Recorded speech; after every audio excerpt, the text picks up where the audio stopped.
Hello and welcome back to HardReset.Info. In this video, I will show you how to install WhatsApp on OnePlus Nord 5. Let's begin.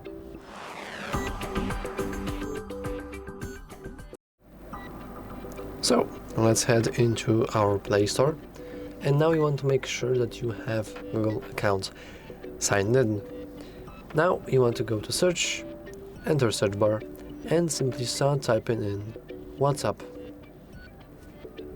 After you have done that, you want to locate WhatsApp Messenger and make sure that its developer is named WhatsApp LLC. Otherwise, you might have encountered some sort of scam that's trying to catfish you into thinking that this is the real WhatsApp.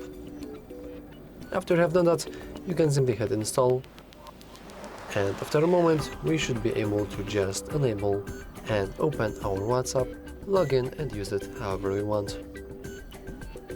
So yeah, that's all for this video. If you found it useful, make sure to leave a like, subscribe, and as always, thanks for watching.